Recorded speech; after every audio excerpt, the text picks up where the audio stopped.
Sir চিন্তা না করে তো পারছি না আসলে। আমার একটাই চিন্তা হচ্ছে যে ওরা আদৌ বেঁচে আছে নাকি সেটাই। না না, এত সহজেই এত হতাশ হয়ে গেলে চলবে না। মরে যাওয়া কি অত সহজ নাকি? খুন তো নানাভাবেই হয় স্যার। অনেক সময় মরে যাওয়াটাই সহজ হয়। একটা গুলি একটা মানুষের জীবন শেষ করে দেয়।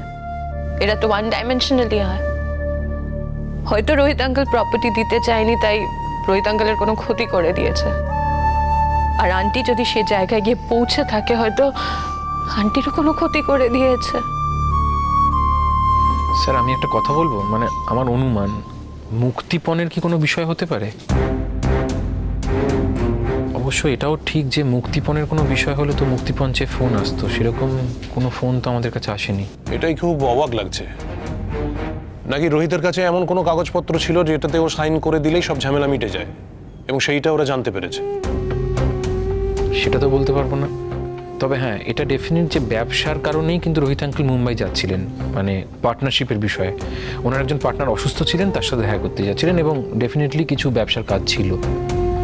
কিন্তু আমাদের অনুমান, মানে আপনারা ইনভেস্টিগেট করে দেখবেন যে রোহিত আঙ্কেল কিন্তু মুম্বাই পর্যন্ত পৌঁছতে পারেননি। আমার মনে হয় যে মাঝ রাস্তাতেই ওনাকে কিডন্যাপ করা হয়েছিল।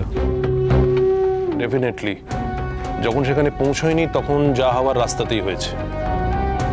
স্যার আপনি বলুন না কি হবে এরপর, মানে আমরা ওদেরকে ফিরে পাবো তো? অর্ণা, সমস্ত বিপদের প্যারামিটার 100% বাড়িয়ে দেওয়ার পরে তুমি যদি আমাকে প্রশ্ন করো যে ওদের বাঁচিয়ে ফেরাতে পারবো কিনা, তাহলে সেই প্রশ্নের উত্তর দেওয়া কিন্তু আমার পক্ষে একটু কঠিন হয়ে যাবে, তাই না? বাট হ্যাঁ, আমি চেষ্টা করব, এবং আমি নিজের স্বার্থেই সেই চেষ্টা করব, কারণ যে কোনো কেসেই আমরা সেটা করে থাকি। তবে এটা আমার একেবারে ব্যক্তিগত জায়গা। রোহিতের সঙ্গে আমার সম্পর্কটা আশা করি তোমাদের কাছে অজানা নয়। তোমার বাইরে থেকে যেটা দেখো তার থেকেও অনেক বেশি গভীর আমাদের সম্পর্ক। আমি কিছুদিন বাইরে ছিলাম, তারই মধ্যে যে এরকম ভয়ঙ্কর একটা ঘটনা ঘটে যাবে এটা আমি স্বপ্নেও ভাবতে পারিনি। আর তার থেকেও বেশি আঘাত পেয়েছি ডিঙ্কা এটা জেনে যে এত বড় একটা ঘটনা ঘটে যাওয়ার পরেও তোমরা আমার সামনে এসে দাঁড়াবার প্রয়োজন বোধ করলে না। দেখুন, আমার মা যদি নিরুদ্দেশ না হতো তাহলে হয়তো আমি আপনাদের কাছে আসতাম না। যেদিন থেকে মাকে পাওয়া যাচ্ছে না, আমি জাস্ট বুঝতে পারছি না আমার কি করা উচিত, সেই জন্য আপনাদের কাছে এলাম।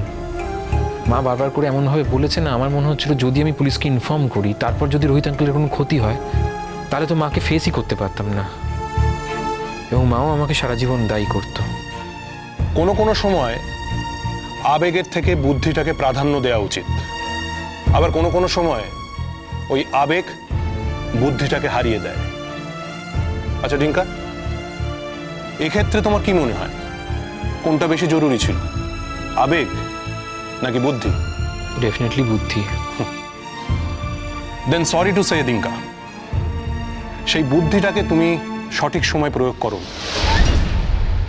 স্যার আমি জানি আমি ভুল করেছি, কিন্তু প্লিজ আপনাকে রিকোয়েস্ট করছি, আপনি একটু কিছু আশার কথা বলুন না, একটু পজিটিভ কিছু কথা। আসলে আমরা প্রচণ্ড হতাশার মধ্যে আছি, প্রচণ্ড ডিপ্রেসড, মানে রাতে আমাদের ভালো করে ঘুম হয় না। সকালবেলা উঠলে মনে হয় যে চারিদিকে ঘন কালো অন্ধকার, মানে কোনো আশার আলো দেখতে পাচ্ছি না। প্লিজ স্যার রিকোয়েস্ট করছি, যদি কিছু পজিটিভ কথা বলেন। স্যার অনেক ভরসা নিয়ে আপনার কাছে এসেছি, আপনি এখন একমাত্র ভরসা আমাদের। বেশ, আচ্ছা তোমার মা যখন বেরিয়েছিল তখন কি শাড়ি পরেছিল, মানে কি রঙের শাড়ি পরেছিল মনে আছে?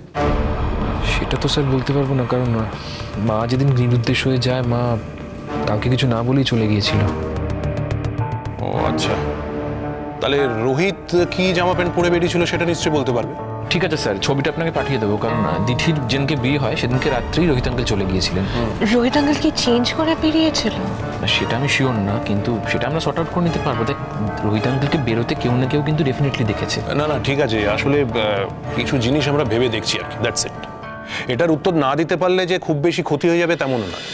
ঠিক আছে, আমরা আমাদের কাজ কাল থেকে শুরু করছি, তবে আগে থেকে জানিয়ে রাখি একটু সময় লাগবে কিন্তু, কারণ কাজটা খুব সহজ নয়। এত বড় বাংলায় কিডন্যাপ করে কবে কোথা থেকে কোথায় নিয়ে যাওয়া হয়েছে তার কোনো ধারণা করাই কিন্তু আমাদের পক্ষে সম্ভব হচ্ছে না এই মুহূর্তে।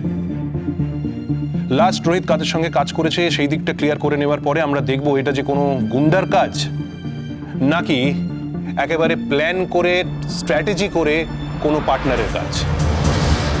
তোমরা নিশ্চিন্ত থাকো, কাউকেই আমরা সন্দেহের তালিকা থেকে বাদ দিচ্ছি না। স্যার মানে একটা কথা বলবো, মানে যদি এটা পার্টনারদের কাজ হতো, মানে মুম্বাই থেকে কলকাতায় এসে পুরো কাজটা করা একটু ডিফিকাল্ট হয়ে যেত না?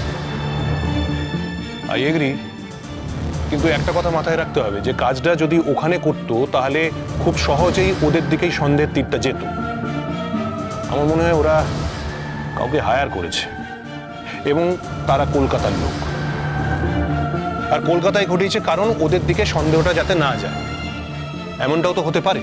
হ্যাঁ, হতেই পারে। আসলে আমরা অন্ধকারে হাত রাখছিলাম। আমরা ভাবতেই পারিনি যে রোহিত আঙ্কেলের ক্ষতি কে করবে। রোহিত আঙ্কেলের মতন মানুষ, রোহিত আঙ্কেল তো অজাত শত্রু, যার কোনো শত্রু নেই। রোহিত আঙ্কেলের মতন মানুষের এত বড় ক্ষতি হয়ে গেল, সেটা ভেবেই আমরা কুল পাচ্ছি না। না দেখো, যারা বড় লেভেলে কাজ করে, মানে অনেক ছড়িয়ে ছিটিয়ে কাজ করে, তাদের কিন্তু শত্রু থাকবেই, এটা তোমাদের মাথায় রাখতে হবে। কার কোন স্বার্থ বিঘ্নিত হচ্ছে, কে কিভাবে রোহিতের থেকে বেনিফিট পেতে পারতো, এখন সবটাই ডিপেন্ড করছে তার উপরে। হ্যাঁ, আমার মনে হয় ওকে কেউ ফলো করছিল এতদিন, একটা গ্যাং ফলো করছিল।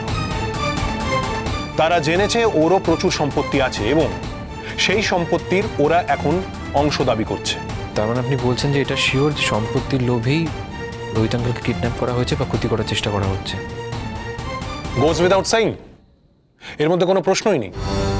সম্পত্তির জন্যই যা করার করেছে। সম্পত্তি ছাড়া রোহিতের সঙ্গে কার কি নিয়ে ক্ল্যাশ লাগতে পারে আর? কিন্তু তাহলে তো স্যার কেউ মুক্তিপণ চেয়ে ফোন করতো কিংবা যোগাযোগ করার চেষ্টা করতো। হয়তো ওরা মুক্তিপণের লেভেলের নয়, ওরা জানে রোহিতের কাছে কাগজ আছে এবং সেই শেয়ার ছেড়ে দেওয়ার জন্যই ওই পার্টনারদের মধ্যেই একজন কেউ লোক হায়ার করেছিল এবং এটা নিশ্চিত। কিন্তু লোকটা কে, তাকে খুঁজে বার করাই এখন আমাদের ফার্স্ট প্রায়োরিটি। ঠিক আছে, তোমরা এখন এসো। কেসের যেমন যেমন প্রগ্রেস হবে আমি তোমাদের সেরকম সেরকম জানাতে থাকবো, ঠিক আছে? স্যার, অনেক এক্সপেকটেশন নিয়ে যাচ্ছি এখান থেকে।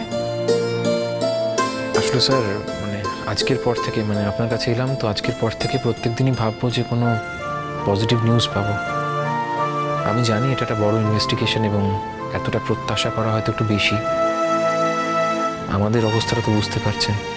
তবে ধন্যবাদ এতটা সময় দেওয়ার জন্য। Thank you. না না, ঠিক আছে, সবটাই বুঝতে পারছি।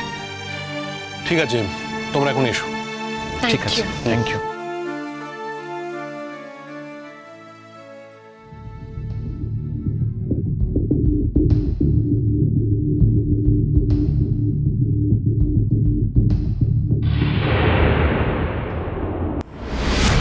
এই, ওদিকে কোথায় যাচ্ছিলে? হ্যাঁ, বাবুকে বলবো?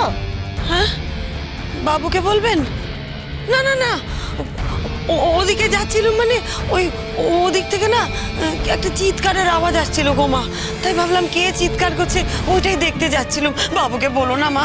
তোমাকে বাবু বলেছিল না যে এই তল্লাটে হাঁটবে না, খবরদার ওইদিকে যাবে না?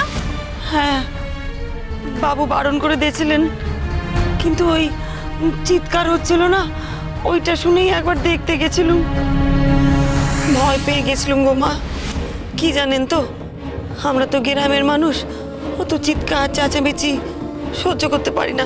বলো দিদি, কি ভয় পেয়ে গেছিলুম, সেই জন্যে দেখতে যাচ্ছিলুম যে কে এত চিৎকার চেঁচামেচি করছে। মা গো, আপনার দুটি পায়ে পড়ি মা, বাবুকে বলবেন না। দেখো, তুমি না কাল বারণ করেছিলে ওই দিকে না যেতে, ঠিক সেই দিকে পা টিপে টিপে হাঁটছিল। আমি যদি সময়কালে এসে না পড়তাম। তাই নাকি? ওদিকে কি আছে? কেন যাচ্ছিল ওদিকে? আমি তো জানি না গো ওদিকে কি আছে। চিৎকার চেঁচামেচি হচ্ছিল, তাই যাচ্ছিলাম দেখতে। তোমাদের যে বলেছিলাম ওই ঘরের দিকে যাবে না? হ্যাঁ গো বাবু, মনে আছে, খুব চেঁচামেচি হচ্ছিল, ভয় পেয়ে গেছিলাম। বাড়িতে কেউ ছিল না তো, তাই ভাবলাম ওদিকে এমন চিৎকার এমন ঝগড়া কে করছে, একবার দেখে আসি, সেই জন্য যাচ্ছিলুম গো বাবু। না না, মোটেই না। ও পা টিপে টিপে ওই ঘরের দিকে যাচ্ছিল। না গো মা, ওই ঘর থেকে মানে ওই দিক থেকে কে চিৎকার করছে ওইটাই দেখতে যাচ্ছিলুম গো। তোমরা কি ভালোভাবে কাজ করতে চাও এখানে?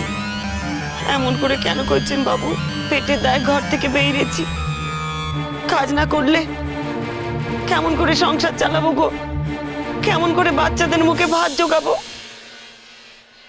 বাবু, আমার দিদির ওপর রাগ নেবেন না। দিদি একদম বুঝতে পারেনি, ভয় পেয়ে গিয়েছিল গো। হ্যাঁ, আমরা সব গ্রামের মানুষ তো, অন্য গ্রামে এসে পড়েছি। আসলে তখন তো বাড়িতে কেউ ছিল না, ওই চিৎকার চেঁচামেচি হচ্ছে, আমরা ভাবলাম বুঝি আমাদের দিকেই তেড়ে আসছে, তাই দিদি ওদিকে দেখতে যাচ্ছিল।